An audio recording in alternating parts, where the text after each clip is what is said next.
দোস্ত ওই তো রাইট আছে।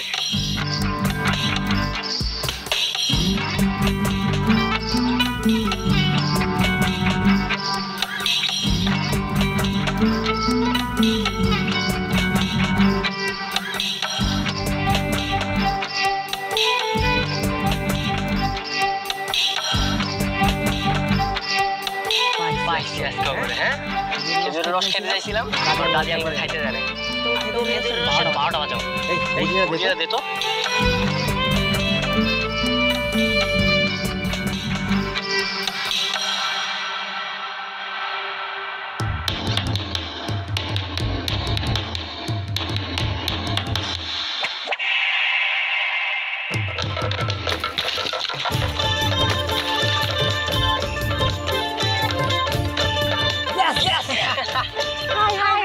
সর্বনাশ, বাটন সব কষে বাইরে ফলাইলো। কি বুঝছো বাবা তো? কেন বাটন মারো? সামনে আয়। এই যে আমি মারছি। কি অবস্থা হ্যাঁ? আমি এখানে ভয় পাই নাকি? তো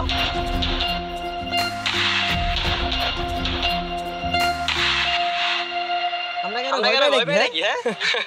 শয়তান বলা কোন আমকার? তুমি বাটন হাড়ি কেন ভাঙছো? আরে আমরা তো কি করব হ্যাঁ? আমার দাদিরে কইলাম যে রস খামু। আমার দাদি আমাকে হুন্ডা এই রস থেকে বেশি টাকা পাইবো। আরে লাগার রস আমি কি অধিকার আছে না খাওয়া? তাই বলে তুমি আমাকে হাড়ি ভেঙে দিবা? এই তোমরা জানো এনে 800 টাকার রস ছিল, দিলাম তো বাসা সব নষ্ট কইরা। এখন তোমরা নষ্ট করছো, তোমরা টাকা দাও। আরে আমরা দিব কি কয় হ্যাঁ? তোমরা টাকা পয়সা দিব কি করবা? করবো দাঁড়াও দেখাইতাছি। টাকা দাও। যত ইটা বাইরে তোর মাথা ভাঙা হইছে। কি রে পাগল হয়ে গেছে কি রে? খারাপ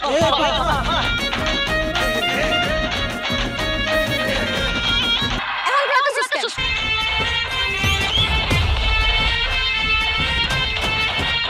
সরি খেয়াল করিনি মানে চোখে ঘুরান নাকি? না আমি বললাম তো সরি খেয়াল করিনি। শুনুন না আমি ঢাকা থেকে নতুন আসছি, চেয়ারম্যান সাহেবের বাড়িতে যাব। কাইন্ডলি হেল্প করতে পারবেন? কোথায় যাবে অ্যাড্রেসটা? 77 বাই যাবে। তাহলে বন্ধু অত টাকা বড় লাভ করতে। না বন্ধু হবে না। আমি তো চেয়ারম্যান সাহেবের সাথে দেখা করার জন্য এসেছি। কি বলছেন আমি কোনো কিছু বুঝতে পারছি না। ও কিছু বুঝতে পারছেন না তাই না? এটা দিয়ে মাথা দেই সব বুঝতে পারবেন। নিজের মতো খুঁজ জ্বালন। শিক্ষা দিমু। কাল কি করছ মনে নাই? সব রস নষ্ট করে দিছে। আজকে যখন এন্ডা বাইতে যাইবো তনে সুতাটা আনলে ফলাই দিমু। এত বড় সাহস। ও মা তুই তো জরিমানার টাকা ঠিকই পাইছিস, তাইলে শুধু কেন ওদের সাথে লাগতেছিস বুঝলাম না।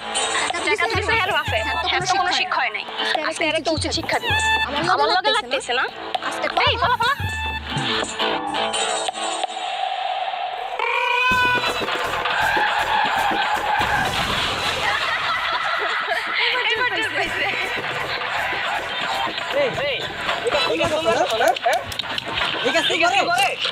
এখন যদি কিছু দেখে বাইকের গতি বেশি লাগে তো একটা হয়ে যেত।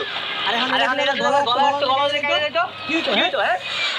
ও নিজের গলা তাই না? কালকে যখন বাটন মারছিল ওই বাটন যদি আমার চোখে লাগতো, আমি যদি অন্ধ হয়ে যেতাম তখন আমার কি হইতো?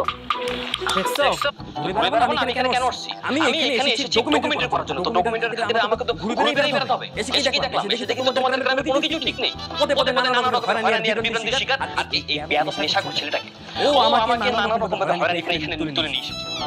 আচ্ছা ভাই আপনি কিছু মনে করবেন না, ওরা বুঝতে পারে না। No don't try to convince me. আমাকে কনভিন্স করতে চাইলে না আমি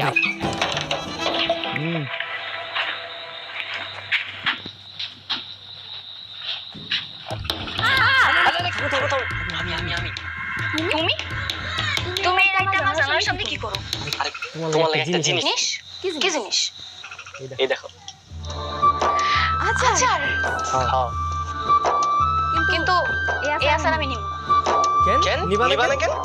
আমি রাগ করছি। তুমি দুপুরবেলা আমার ফোন করলা কেন? আরে আরে এলিগে যে আমি পাই এটা তো রাতে তোমার জন্য রাতে নিয়ে আসি আরে আচারগুলো তোমার মুখে যাওয়ার জন্য কান্নাকাটি করতেছে হইছে থামো আইসো যেহেতু দিয়া যাও কেন আচ্ছা তো নীলা তাহলে এখন কি বন্ধু বাবা বন্ধু তুমি তো বন্ধু বন্ধু করো কেন তোমার বন্ধু হয়ে আমার কি লাভ মানে না কোনো লাভ নাই মানে বন্ধু মিলে আমার দলটা একটু ভারী হইতো আর কি শোনো আমি কারো দলে যোগ দেই না তোমার যদি ইচ্ছা হয় তুমি আমার দলে আইতে পারো তো ঘুরে ফিরে তো একই হইলো ওই একই এই তুমি এখন এখান থেকে যাও দাদি দেখলে শিখলাইবো বন্ধু হইবা না মানে না তুমি আমার শত্রু শত্রুর সাথে কখনো বন্ধু দিতে পারে না তুমি এখান থেকে চলে যাও আরে যাই করো আমি এসব ভয় পাই না শোনো তোমার লাগে আমার একটা কথা আছে কি কথা এই তোমরা দুজন যাও ওর সাথে আমার একটা পার্সোনাল কথা আছে এই চল তুমি আমার দলে কেন শোনো জুমা আমি তোমার ভালোবেসে ফেলেছি এই ঝগড়া করতে করতে কোন আমার মনের মাঝে তোমার জায়গাতে ফেলাইছি আমি নিজেও জানি না আমি একটু মনে যায় শুধু তোমার লাগে ঝগড়া করি তোমার মাথায় সমস্যা আছে ডাক্তারখানায় যাও আরে আমার ডাক্তার তো তুমি আচ্ছা বলো তো তুমি চাঁদনিরে বেশি ভালোবাসো নাকি আমারে কেন আমি ভাবলাম তুমি চাঁদনিরে যেভাবে আদর করো খাওয়াও ঘুম পাড়াও মনে হয় আমার থেকে বেশি ভালোবাসো শোনো একজনের ভালোবাসা হলো এক এক রকম যেমন তোমার আমি ভালোবাসি এটা হচ্ছে এক রকম আমার বাজান আমি ভালোবাসি ওইটা আরেক রকম আর আমার সামনের ভালোবাসি ওইটা অন্য রকম সবার ভালোবাসা এক হয় না বুঝতে পারলাম আচ্ছা তোমার বাবা আমি চাঁদনি কোনদিন যদি নদীতে পড়ে যাই তাহলে তুমি কারে বাঁচাবা আমার বাজান রে তোমার বাবার তুমি অনেক ভালোবাসো তাই না হ্যাঁ অনেক আয়োজন করো তোমার বাড়িতে আয়োজন তোমার বাড়িতে আবার কিসের আয়োজন না মানে মেয়ের বাড়িতে আয়োজন হয় না আমি তো একটা আয়োজন করতে চাইতেছি মাইয়ার বাড়িতে আয়োজন ঠিক বুঝলাম না মাইয়ার বাড়িতে আবার কিসের আয়োজন বুঝতেছেন না জুমা আর শেখ বাবাজির বিয়া কাবিন যদি আমার বাড়িতে হয় তাহলে তো গোবর কাপড় বাড়িতে হইব ওই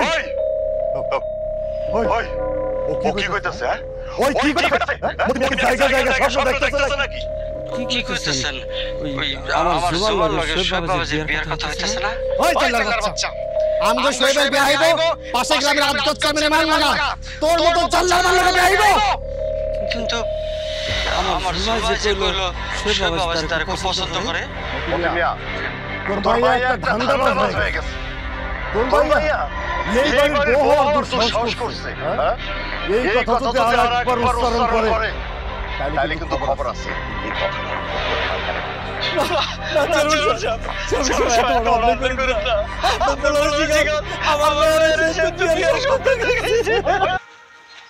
বাজান ও বাজান আজকে তো বেলা করে ঘুমাইতেছো যে বিলে যাইবা না ও বাজান তোমার শরীরে মন ঠান্ডা কেন বাজান ও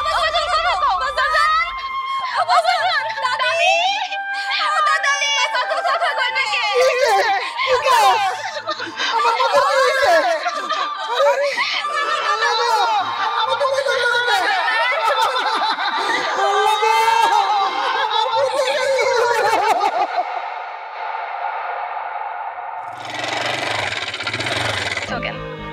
তোমার তো কোনো দোষ নাই সব দোষ আমার কারণে তোমার বাবা মারা গেছে আমার কারণে তোমার বাবা অপমানিত হইছে জুমা আমি সিদ্ধান্ত নিছি আমি আর আমার বাবার সাথে থাকবো না যার কাছে মানুষের মনুষ্যত্ব থেকে অর্থ সম্পত্তির মূল্য বেশি যার কাছে অহংকারের মূল্য বেশি তার সাথে থাকা যায় না আমি সিদ্ধান্ত লইছি তোমার অন্য শহরে চলে যাব চলো জুমা তুমি আমার সাথে চলো এ হয় না তুমি আমার লাগি তোমার জীবনকে নষ্ট করবা নষ্ট না জুমা আমি তোমারে নিয়ে সুখে সংসার করতে চাই তোমার এই জীবনে বাবা বাবা কেউ নেই তোমার এই ছোট্ট জীবনটার দায়িত্ব আমি নিতে চাই তোমার আমি শান্তিতে থাকতে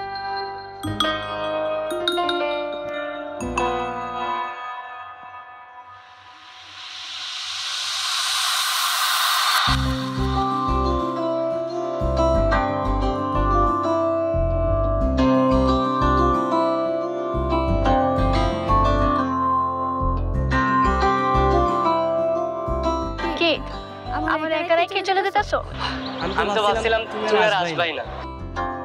যে মানুষটা আমার ভালোবাসার জায়গা, তোর ঘর সংসার সবকিছু ফালে রেখে চলে যেতেছে, তাই কেমন আমি একা যেতে দেবো কও? তাহলে চলো সুখের ঘর বাঁধতে নতুন কোনো শহরে চলে যাই, যেখানে থাকবে না কোনো বাধা বিপত্তি, থাকবে না কোনো অন্যায় অপবাদ, শুধু থাকবো তুমি আর আমি, দুজনে মিলে করবো টোনাটনের ছোট্ট একটি সংসার। ঠিক আছে। ওই যে ট্রেন চলে যেতেছে, চলো যাই।